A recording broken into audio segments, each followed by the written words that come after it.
Nuevamente nuestros auspiciadores. Vamos a ver las consecuencias económicas de esta cuarentena.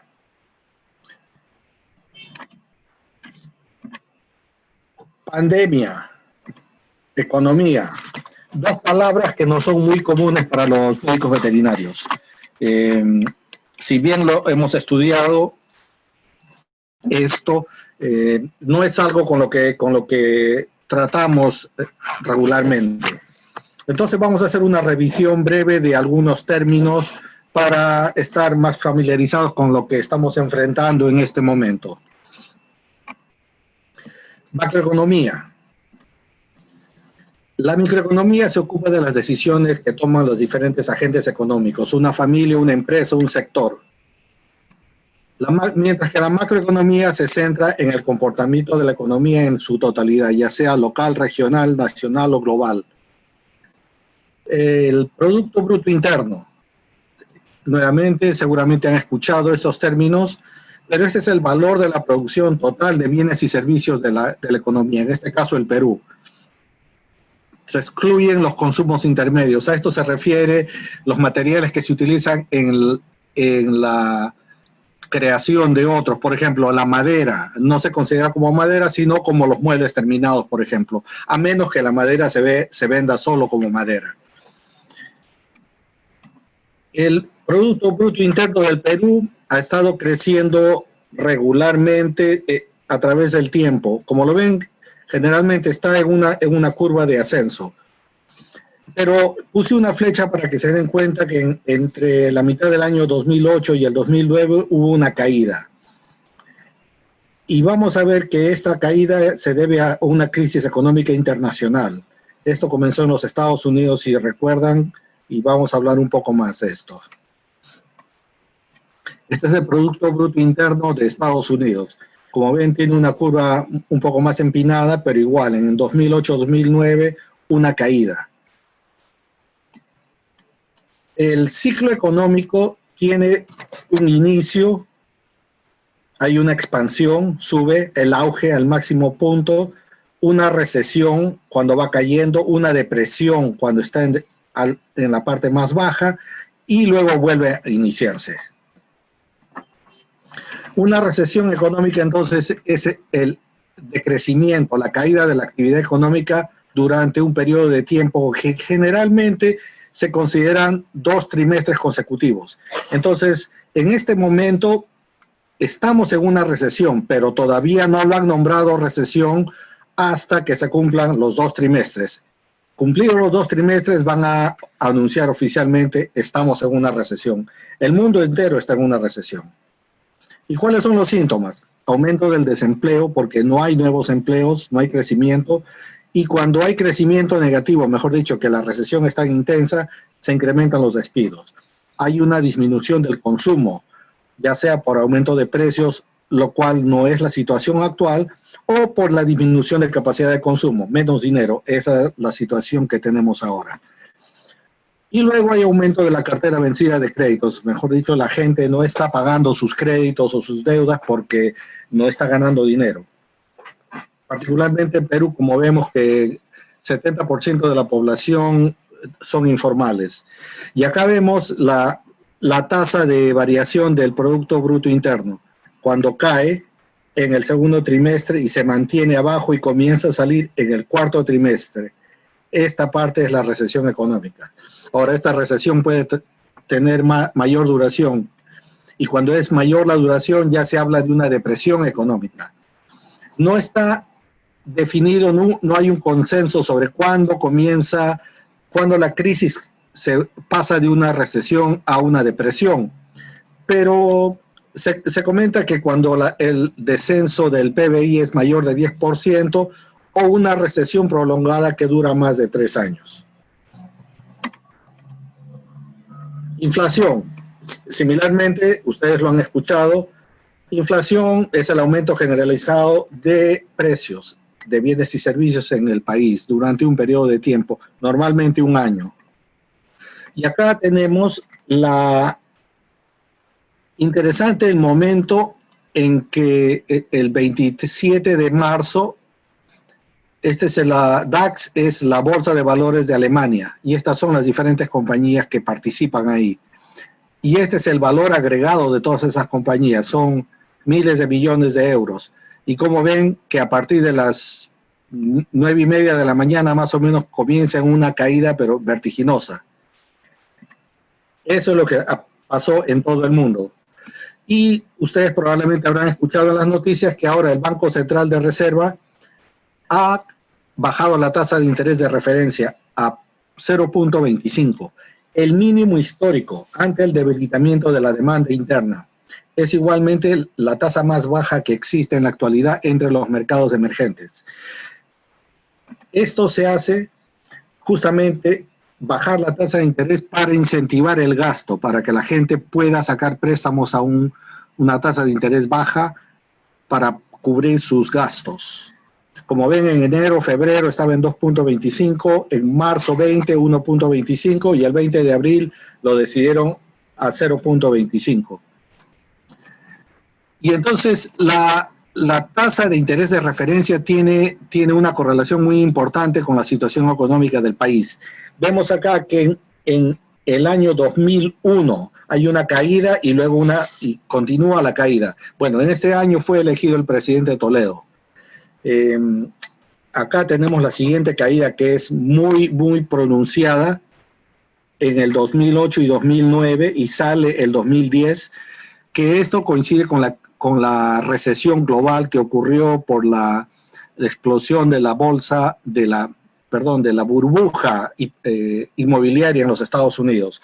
Eso trajo una crisis enorme en Estados Unidos y al afectar los bancos, afectó a los bancos de Europa y por ende nos afectó a nosotros también. Ahora, aquí tenemos la caída. La tasa de interés ha estado alrededor del 4, 4,5%, con ciertos altos y bajos, pero ahora ha caído a su tasa más baja históricamente. Nunca estuvo tan bajo, a 0.25. Eso indica que la situación ahora es seria. La tasa de interés de referencia en los Estados Unidos, en el 2001, con los ataques a las Torres Gemelas, hubo una caída seria. Luego se recuperó y nuevamente en el 2008 hubo esa caída y esto se mantuvo desde el 2008 hasta el 2016. Comenzó a subir en los últimos años y ahora está en 0%. La situación está muy crítica en Estados Unidos. Y aquí vemos 2008-2009, cómo teníamos el Producto Bruto Interno bastante alto, un crecimiento del 12% en el segundo trimestre. Tercer trimestre del 2008 comenzó a caer, bajó más el cuarto trimestre y luego para el segundo trimestre de 2009 ya fue negativo. La línea roja es la inflación. La inflación cayó porque como no hay gasto, la gente no estaba comprando productos y servicios excepto lo absolutamente necesario como comida,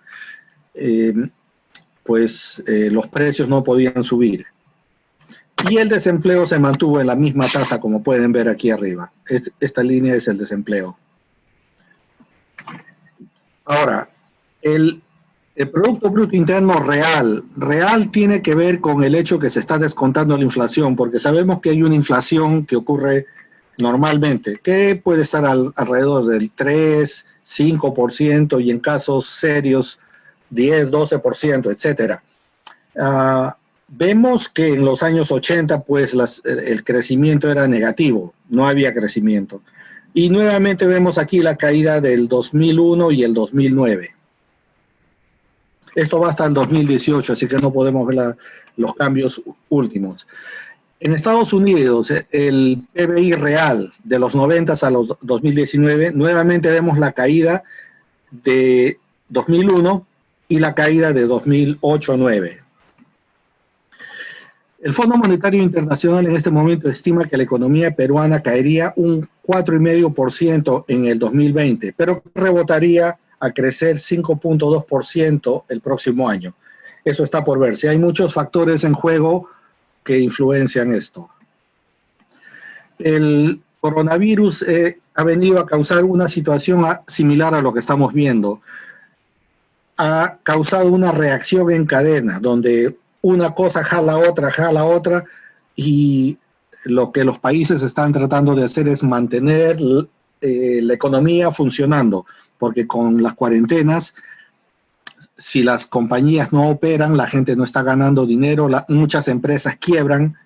Entonces es una cosa seria, que las empresas quiebren luego cuando pasa el momento de la cuarentena, por ejemplo. Van a haber mucho menos empresas, habrá gente desempleada, va a haber escasez de dinero, etcétera. Entonces el gobierno trata de mantener que las economías funcionen, por eso están inyectando dinero para que eso ocurra. Pero ¿cuál es la situación? Estamos viendo ahora que cuánta gente se ha ido caminando por la carretera central para llegar a sus ciudades de origen, porque aquí ya no ganan dinero, no pueden pagar la renta, no pueden comer. 14,000 retornaron y otros 200,000 estaban en proceso de hacerlo.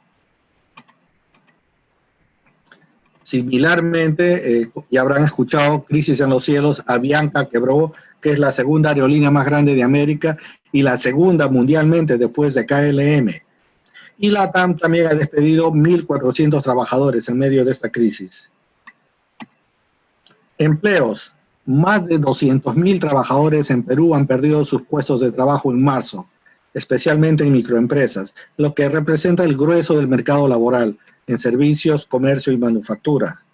El 73% de la población económicamente activa en Perú es informal y vive a lo que gana al día, y es por eso que han visto que, bueno, mucha de esta gente está volviendo a sus ciudades y otros comenzaron a trabajar muy pronto después de haber sido declarada la cuarentena, porque no tenían otra manera de comer y sobrevivir.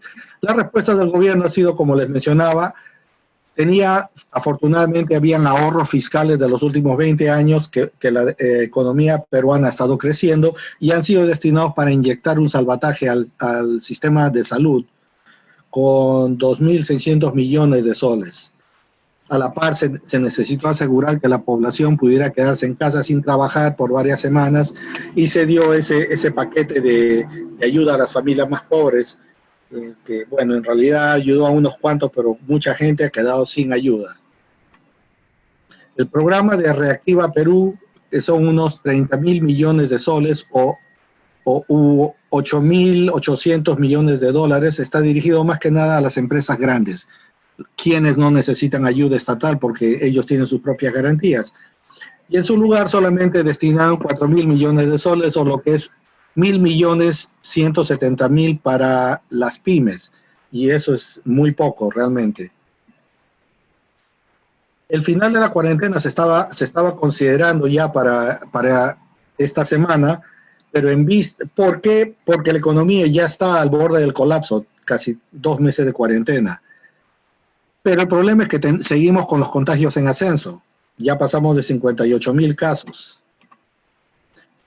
Entonces, en este momento, la recesión, el Fondo Monetario Internacional advirtió que el mundo entero enfrenta la peor recesión desde la Gran Depresión de la década de los 30, que comenzó en 1929 en los Estados Unidos. Y el Programa Mundial de Alimentos de las Naciones Unidas advirtió también que esto ha duplicado el número de personas que padecen hambre agudo. Es una pena, realmente. Aquí tenemos las tasas de mortalidad en los países europeos. Estas cifras son hasta el 18 de mayo. Pero como ven, Italia y España, que eran los países que estaban más afectados, alrededor del 2 de abril llegaron a la cumbre y luego han logrado decrecer. Ya en este momento están alrededor de 100 casos, de 100 muertes. Estos son muertes, por si acaso. 100 muertes por día. Mientras que en Alemania las muertes nunca llegaron a más de 150 y ahora deben estar alrededor de 50 diarias. Inglaterra las tuvo muchas, cerca de 1,000 diarias, pero igual ya está en una clara recuperación.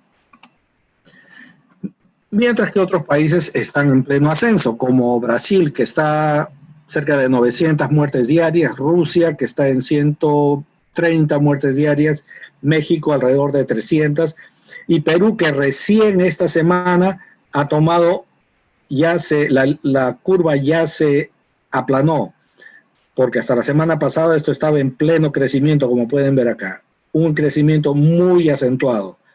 Esta semana ya está aplanándose.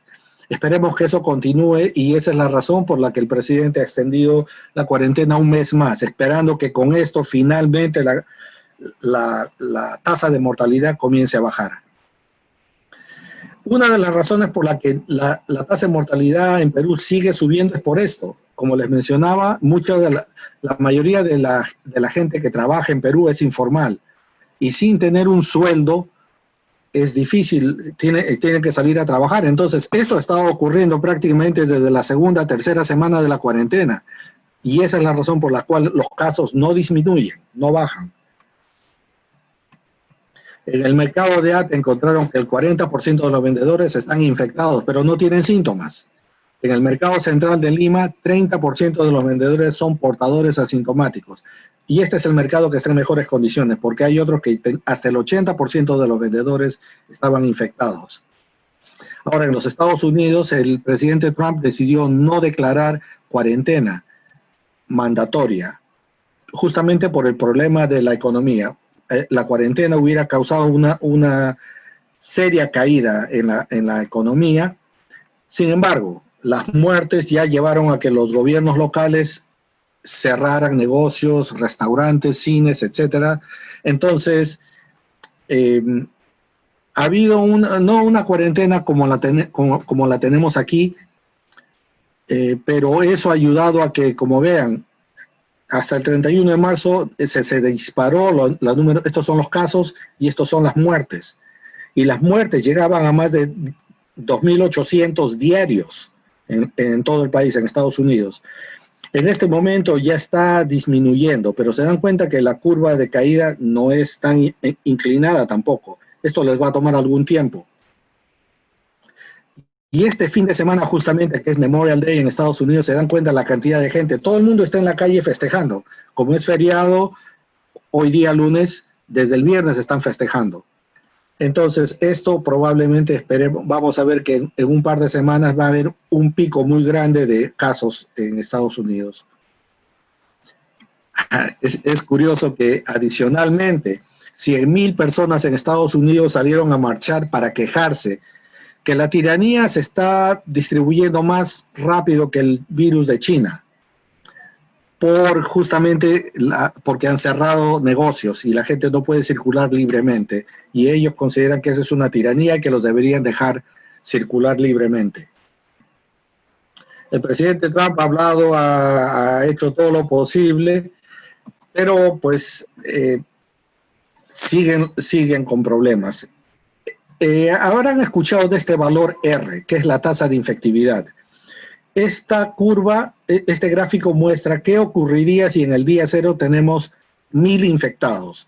Si la tasa es 0.55, se dan cuenta que el número de infectados básicamente se mantendría igual a los 60 días, 1.000 infectados. Si la tasa es 0.9, llegaría a unos 7.500. Si la tasa es 1, ya vamos a algo de 14.000. Y si la tasa fuera 1.1, llegamos a los 25.000 en 2 meses.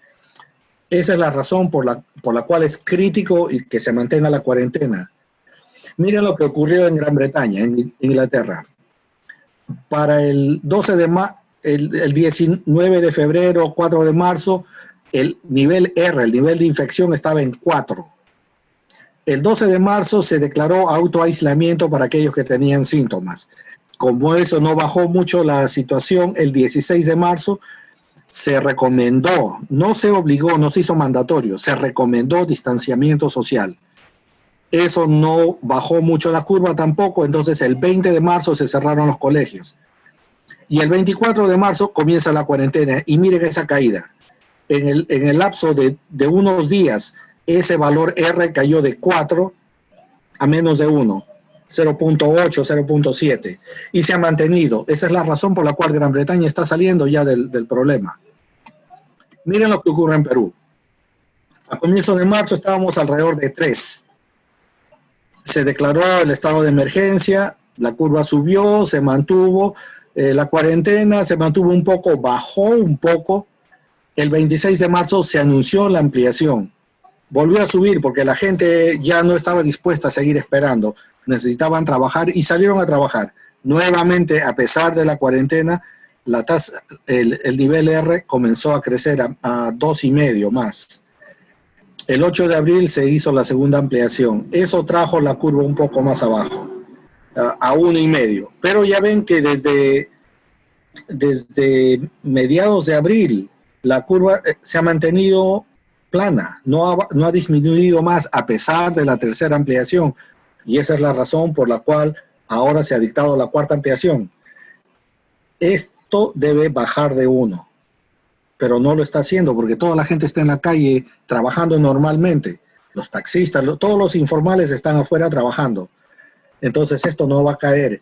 Ahora, ¿esto cómo nos afecta, cómo les afecta a ustedes en sus clínicas, en sus consultorios?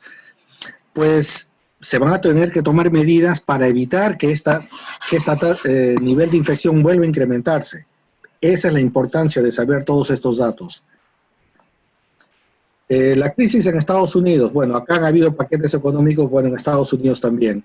Se dieron inicialmente $2 trillones, que es 2 millones de dólares. Eso no fue suficiente y un nuevo paquete por 3 trillones más ha sido aprobado.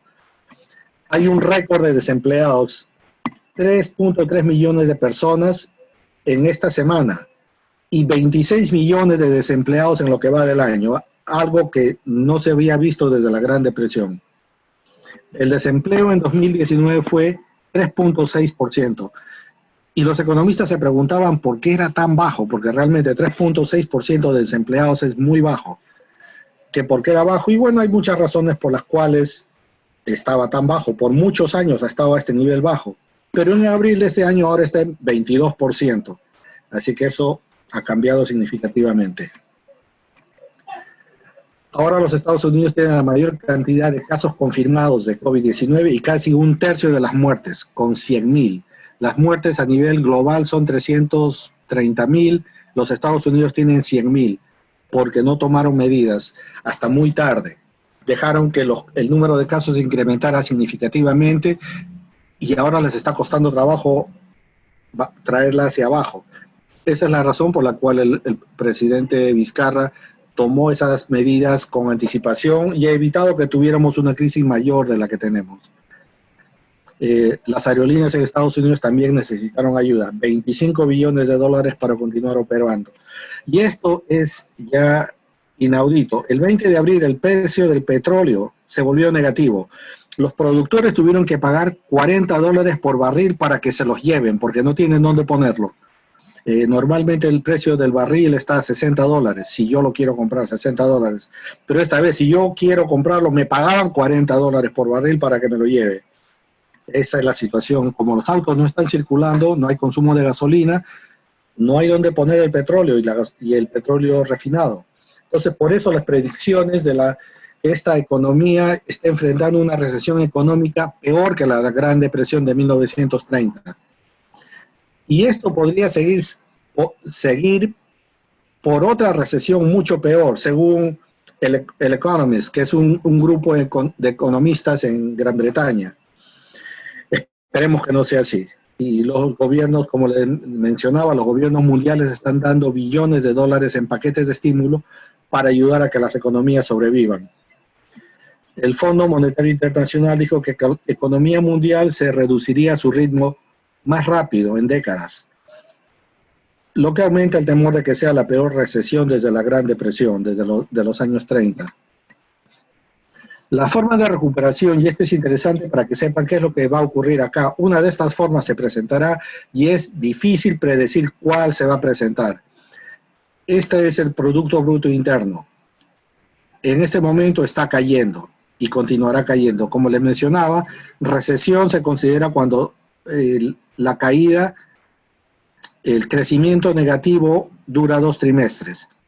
Esta es la forma B chica. Esta es la forma W, cae, sube nuevamente, vuelve a caer, vuelve a subir. La forma U, cae y no se levanta por muchos trimestres hasta que sale. Y esta es la peor, la forma L, que esto ocurrió en Japón en los años 90, y le llaman la década perdida.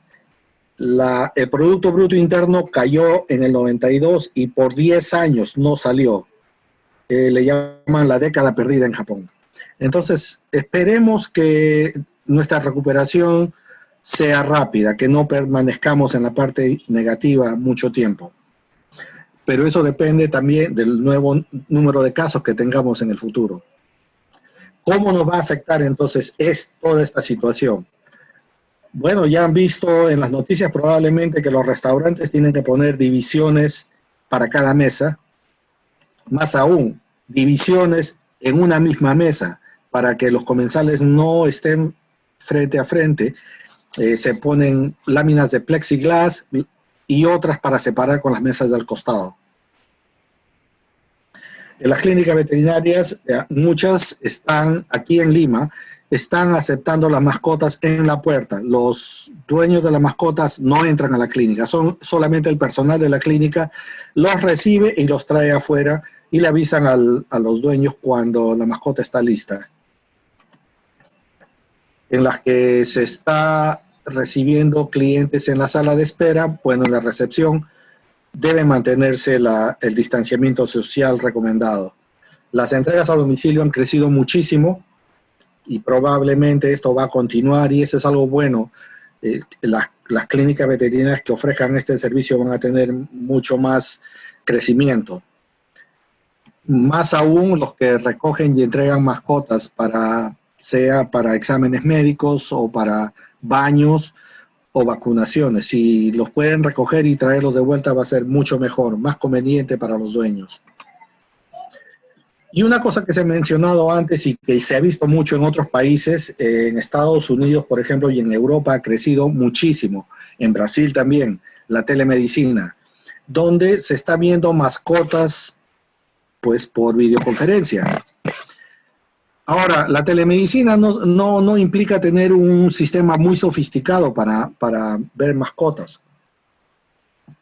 Telemedicina significa que ustedes están evaluando la condición de una mascota, ya sea en una llamada por teléfono, ya sea por un correo o un WhatsApp, por un video que le envían los clientes o por una videoconferencia. Ahora, las clínicas que han implementado teleconferencia ya formal mencionan que solamente el 5% de los pacientes que son evaluados de esta manera, a distancia, solamente el 5% necesitan realmente venir a la clínica. El otro 95% generalmente son situaciones o condiciones que se pueden tratar a distancia. Especialmente si el médico veterinario conoce a la mascota y han tenido una relación con tiempo, conoce su situación. Esos son casos que muy fácilmente se pueden trabajar a distancia. Entonces, ustedes han estado haciendo telemedicina por muchos años porque contestan llamadas, correos, mensajes, WhatsApp, etc. La diferencia es que en la telemedicina ustedes cobran por su tiempo. Y básicamente lo que se necesita, como mencioné, hay compañías que se dedican a darle un plan completo de servicios de telemedicina, pero lo que ustedes realmente necesitan es un teléfono celular o una tablet y un método para que los clientes puedan pagar en línea. Y eso es todo. Entonces ellos pueden, si quieren hacer una consulta, entran, hacen un abono y ustedes pasan el tiempo con las mascotas. Y esta sería una manera que ustedes puedan atender a más mascotas en una manera muy rápida y eficiente. Y de esta manera suplir la falta de algunos clientes, porque de lo que he conversado con diferentes dueños de clínicas en Lima y en otras partes también, ha habido una caída no muy grande en los ingresos porque han habido muchas clínicas y consultorios que están cerrados. Así que las personas que necesitan llevar a su mascota, bueno, van a las clínicas que estaban operando, atendiendo. Y aunque algunos servicios se han recortado, como por ejemplo baños, El hecho de ver mayor número de mascotas por otras condiciones, pues ha traído los ingresos generales para la clínica casi al mismo nivel que tenían antes de la cuarentena, lo cual es bueno. Ahora, el problema va a ser cuando se levante la cuarentena y todas las clínicas comiencen a operar normalmente. Bueno, normalmente siguiendo las normas de distanciamiento social y protección. Cuando todas las clínicas y consultorios estén operando nuevamente, ahí se va a ver que no va a haber tantos clientes como hubo antes de la cuarentena, porque recuerden que mucha gente se ha quedado desempleada, muchos han conseguido préstamos para sobrevivir este tiempo, y cuando se levante la cuarentena y las cosas vuelvan más o menos a la normalidad, pues esta gente va a estar endeudada hasta el cuello para poder hacer gastos extras que no sean absolutamente necesarios. Así que los viajes, las visitas al veterinario, las cirugías opcionales que no son urgentes, probablemente se van a demorar. Y algunos tipos de medicina preventiva probablemente los dueños van a querer también dejar para más adelante, cuando estén en una mejor condición económica. Desinfectar, van a tener que hacer eso a todo momento, limpiar las paredes, las manijas de las puertas, todo va a tener que estar siendo limpiado constantemente. Y otro cambio importante en las clínicas va a ser que, bueno, muchas clínicas recibían pacientes al paso, simplemente que las personas vengan cuando deseaban. A estas personas ahora estas clínicas están insistiendo que por favor hagan una cita. Y se les da 1 hora para que vengan a esta cita. Y que vengan solos, no con más personas. Solamente una persona trayendo a la mascota. Se está recomendando que se mantenga la distancia de por lo menos 1,5 metros entre personas. Ya ven aquí, esto está mal, están muy cerca, pueden estar contaminándose. Bien, dejando un espacio. Exposición mínima. Significa que los dueños de las mascotas no pueden quedarse dentro de la clínica. Como mencionaba, en muchas clínicas los reciben en la puerta, pero si ingresan a la clínica, no pueden quedarse ahí. Dejan a la mascota y vuelve cuando se les dice o cuando se les llama. Y si la mascota está internada, vendrán solamente cuando se les diga que pueden venir, no en cualquier momento. La exposición debe reducirse. Finalmente, se va a recomendar que los que están, personas enfermas, no vengan trayendo mascotas. Al entrar a la clínica, que se desinfecten. Que no toquen nada de lo que no vayan a llevarse, no toquen el mostrador, que no toquen nada, productos o medicinas, si no lo están comprando. Si tienen que toser, que se cubran la boca, que salgan de la recepción para hacerlo. La situación es seria, pero siempre hay oportunidades en todo momento. La mayoría de las clínicas veterinarias, tanto en el Perú como en el resto del mundo, no son eficientes. Esto lo hemos venido hablando hace años, conversando y visitando clínicas en otros países. Brasil, en Estados Unidos, la tecnología está mucho más avanzada, las clínicas tienen equipos, los últimos equipos. Sin embargo, el tipo de problemas que tienen con el personal y con los clientes son exactamente los mismos problemas que tenemos aquí.